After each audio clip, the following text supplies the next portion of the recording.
Hello दोस्तों, आपको स्वागत करता हूँ तरंग इलेक्ट्रॉनिक्स चैनल में। तो दोस्तों, आज इस वीडियो में आपको दिखाऊंगा चाइना पीसीबी का एक प्रॉब्लम। तो दोस्तों, ये पीसीबी मेरा एक दोस्त मेरे पास भेजा है, क्योंकि वो भी टेक्नीशियन दोस्त है, ठीक है। और ये पीसीबी का बहुत कुछ प्रॉब्लम था और रिपेयर किया, और रिपेयर करने के बाद देखिए ये जो पीसीबी ये पीसीबी का जो पावर ट्रांजिस्टर होता है, ठीक है, ये जो पावर ट्रांजिस्टर ये 2-3 बार ये शॉर्ट हो गया, क्योंकि वो एक दिन 2 दिन बाद चलने के बाद जितना बार लगाया ये ट्रांजिस्टर शॉर्ट हो गया, ठीक है। तो दोस्तों, इसीलिए वो यहाँ पर मॉड्यूलर लगाया, ठीक है। मॉड्यूलर लगाने का बाद छोड़ दिया, वो मॉड्यूलर भी 2-3 दिन का बाद भी फॉल्ट हो गया। तो दोस्तों, इसीलिए पीसीबी को मेरे पास भेजा है, और चलिए इसका प्रॉब्लम क्या है एक बार देख लेता हूँ, ठीक है। तो वो ये ट्रांजिस्टर न्यू लगाया, न्यू लगाने का बाद मेरा पास भेजा है, ये रनिंग पीसीबी है। तो चलिए तब भी एक बार थोड़ा सा टेस्ट कर लेता हूँ इसका आउटपुट सप्लाई कितना आता है, ठीक है। और या इसका जो मेन सप्लाई थोड़ा सा मैं चेक कर लेगा, ठीक है। उसका बाद इसका फॉल्ट क्या है आपको दिखाऊंगा, ठीक है। तो इसीलिए मीटर को मैं यहाँ पर ही रख देता हूँ, ठीक है। और मैं सप्लाई दे देता हूँ। सप्लाई देने का पहले आपका एक बार ठीक है, चलिए मैं सप्लाई दे देता हूँ पीसीबी को। मैं सप्लाई दे दिया, ठीक है। फास्ट इसका 110 वोल्ट लाइन एक बार चेक करना पड़ेगा। दोस्तों, मीटर पर फॉलो कीजिए, इसका 110 वोल्ट ओके है, ठीक है। और इसका ड्राइवर सप्लाई ये देखिए 27 वोल्ट ये ओके है। और इसका वर्टिकल सप्लाई ये देखिए 27 वोल्ट ओके है। और डायट का पॉजिटिव पिन पर 26 वोल्ट ये ओके है। और इसका साउंड सप्लाई एक बार देख लेता हूँ, इसका साउंड सप्लाई 14 वोल्ट ये ओके है, ठीक है। और 180 वोल्ट लाइन का जो वोल्टेज देखिए यहाँ पर 109 वोल्ट है, क्योंकि अभी ST ऑन नहीं है, ठीक है। तो चलिए और क्या दिखाऊंगा। ये स्टैंड बाई मोड पर है, इसलिए इसका जो स्टैंड बाई पिन वोल्टेज देखिए 2.8 वोल्ट है, ठीक है। अभी स्टैंड बाई मोड पर है, तो ठीक है, लगता है ये पीसीबी ओके है। मैं सप्लाई ऑफ कर देता हूँ, ठीक है। और पूरा सप्लाई ऑफ कर देने के बाद ये जो मेन कैपेसिटर होता है यहाँ पर एक बार चेक करके देखना पड़ेगा। देखिए दोस्तों, यहाँ पर ओनली 1.2 वोल्ट स्टोर है, ठीक है। ओनली 1.2 वोल्ट स्टोर है मेन फिल्टर कैपेसिटर पर, ठीक है। ये पावर सेक्शन फॉल्ट होगा तो यहाँ पर बहुत हाई वोल्टेज 200 वोल्टेज का आसपास भी स्टोर हो सकता है, लेकिन ये पावर सेक्शन ओके है, इसलिए यहाँ पर कुछ भी वोल्टेज स्टोर नहीं है।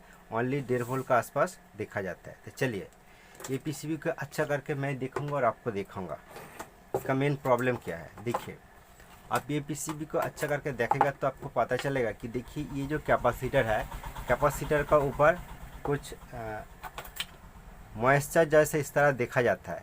लगता है कि कैपेसिटर का ऑयल कुछ भी तरह से बाहर आ गया, ठीक है।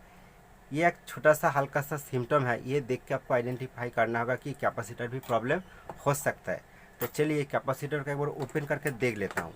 बाहर से ये कैपेसिटर फॉल्ट होगा ये आइडेंटिफाई करना बहुत ही टफ है, क्योंकि कुछ भी फूला हुआ नहीं है, ठीक है। तो चलिए ये कैपेसिटर का एक बार ओपन करके देख लेता हूँ।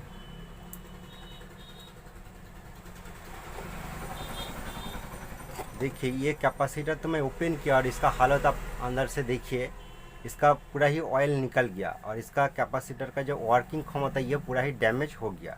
इसीलिए ये ट्रांजिस्टर पर अधिक लोड पड़ जाता है, ठीक है। इसका यही एक सबसे बड़ा रीजन है, ये आपको ध्यान रखना पड़ेगा। तो ये छोटा सा वीडियो तब भी आपको क्लियर करके दिखाने की कोशिश कर। तब देखिए ये जो कैपेसिटर जिस पोजीशन पर था यहाँ पर देखिए कितना ऑयल यहाँ पर निकल गया, ठीक है। एक्चुअली कैपेसिटर फॉल्ट हो गया है। तो चलिए यहाँ पर आपका एक न्यू कैपेसिटर और अच्छा गुड क्वालिटी वाला कैपेसिटर आपको पुराना पीसीबी सब लगा सकते हो, ठीक है। तो चलिए मेरे पास बहुत पुराना कैपेसिटर है, और ये कैपेसिटर की जो वाइट वाला साइड ये नेगेटिव और ये साइड पॉजिटिव होता है, ये आपको देख के लगाना पड़ेगा, ठीक है। तो देखिए ये पुराना वाला कैपेसिटर है और इसका जो वैल्यू देखिए 150 माइक्रोफैराड और 450 वोल्ट का ये कैपेसिटर है, ठीक है। और मेरा पास एक कैपेसिटर है बड़ा वाला कैपेसिटर, इसका वैल्यू देखिए 150 माइक्रोफैराड और ये 500 वोल्ट का कैपेसिटर है, ठीक है।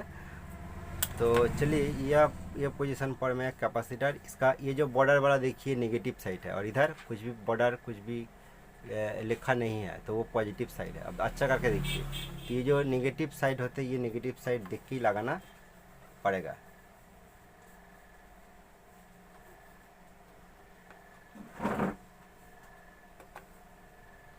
तो मैं कैपेसिटर को लगा देता हूँ।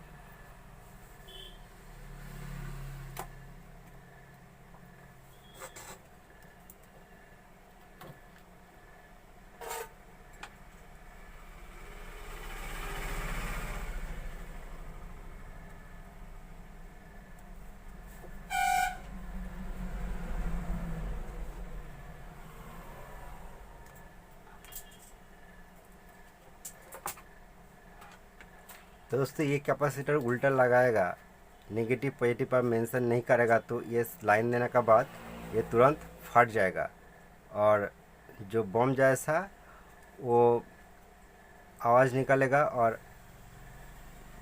बहुत ही धूम निकलेगा, ठीक है। वो बहुत ही डेंजरस हो जाता है फट जाने के बाद। तो आपको इसलिए आपको अच्छा करके इसका नेगेटिव पॉजिटिव देख के ही लगाना पड़ेगा, ठीक है। तो ये तो मैं लगा दिया कैपेसिटर, ठीक है। तो चलिए उसका बाद एक बार वोल्टेज चेक करके आपको दिखाऊंगा, ठीक है। देखिए कैपेसिटर तो मैं लगाया, और उसका बाद चलिए मैं वोल्टेज चेक करके आपको दिखाऊंगा। मैं मीटर को 200 DC रेंज पर सिलेक्ट करके रखा है, ठीक है। और उसका बाद मैं सप्लाई दे देता हूँ। सप्लाई मैं दे दिया, और उसका बाद आप 110 वोल्ट लाइन एक बार देखिए, इसका 110 वोल्ट ओके हो गया है, ठीक है।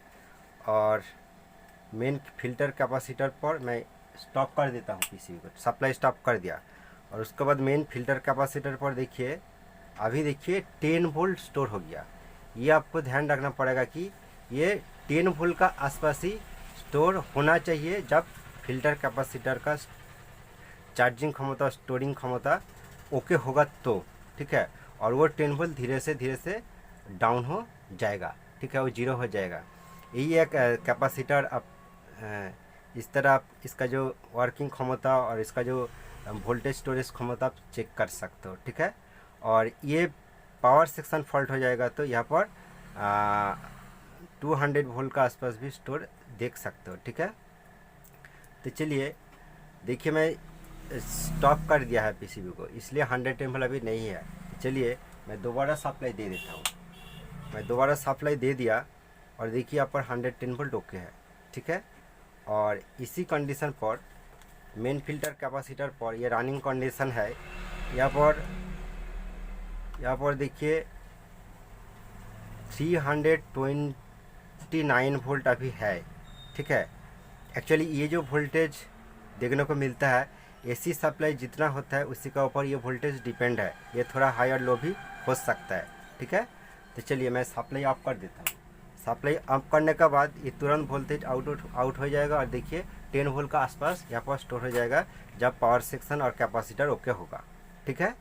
तो चलिए ये वीडियो अच्छी लगे तो अब एक लाइक काट दीजिए, और ये चैनल पर अब नया है तो प्लीज़ ये चैनल को सब्सक्राइब करके रखिए।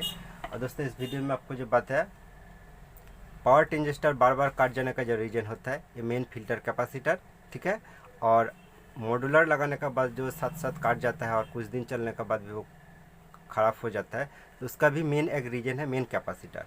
और दोस्तों पावर सेक्शन का अंदर बहुत कुछ जो जेनर डायोड 4148 डायोड होता है, ये भी फॉल्ट हो सकता है, ठीक है।